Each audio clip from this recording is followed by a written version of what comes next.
The mirror modifier is applied to half a symmetrical mesh for the purposes of sculpting or modelling. Here, I have the right half of a Susan monkey head, and when we add the mirror modifier to it, it seems to restore the opposite side. By default, the axis along which it mirrors the mesh is set to X. You can set this axis by which the mesh is mirrored to either X, Y, or Z. Let's see this more clearly. I'll go into top view, disable the X-axis in the mirror modifier, and in edit mode, I'll rotate the mesh around in the Z-axis so that it is aligned along the Y-axis. Now, when we enable Y, the mirror will replace the missing half along the Y-axis. To get it to mirror correctly along the Z-axis, let's do the same, but this time rotate it around the Y. We'll now enable the Z-axis for the mirror. You can also apply the mirror modifier to a full object. There is a bisect function, which allows you to also split away half the mesh in any axis, with the axis and bisect both set to X. I'll tab into edit mode and I'll select some vertices. Now you can see that the left side is modified as if it had been applied to an already bisected mesh. If we disable the bisect, we now get an overlap with the original mesh because it is still present. Bisecting Susan along the Y-axis, one side of the object is mirrored. When we flip across the same axis, you can now see the opposite part of the mesh is mirrored. I'll mirror and bisect along the Z-axis. I'll tab into edit mode and move the mesh up along the Z-axis. Mirroring along an axis will flip the vertices across wherever the object center happens to be.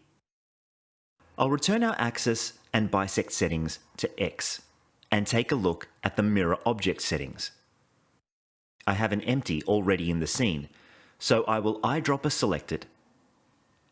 I've made it deliberately larger so it can be selected more easily. Back in front view, and with the empty selected, you can now see that the plane of the mirror lines up with wherever the object is moved to. But because our axis and bisect are locked to X, only its X position is taken into account. All the other axis positions are ignored. I'll disable X-axis and enable the Z-axes for both. Let's move this empty up a little and rotate it. Moving the empty along its local axis, I can affect how the mesh is mirrored.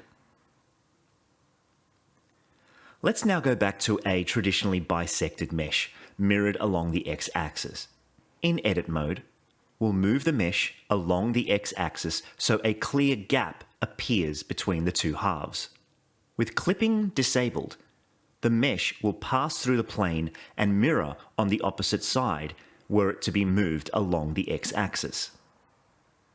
But with clipping enabled, the same action causes the vertices to collapse along the mirror plane. The mirror modifier also has some options to take into account UV information. I've projected from view this mapped grid onto the Susan monkey head. Tabbing into edit mode, you can see how the mesh is projected onto the grid over in the UV editor. If I mirror along the X-axis, the grid flips over the entire mesh. But if I enable bisect on the same axis, you can see how the right side of the grid is mirrored on the left. And if I flip across X, the left side is what is mirrored. Let's make things a little bit clearer. I'll draw the axes that correspond to the U and V directions on the mapped image. Both axis and bisect have been enabled, so we can clearly see that the right side of the UV map has been mirrored across to the left side of Suzanne. Now, under Data, let's enable Mirror U. Because the UV map is mirrored, it now adopts the left side of the UV map. We can also shift this mapping of the mirrored side along the U-axis. Let's imagine we're mapping a full image across a mesh on which we've applied the mirror modifier. Already we see the right side is mirrored automatically onto the left. Now let's enable Mirror U under Data.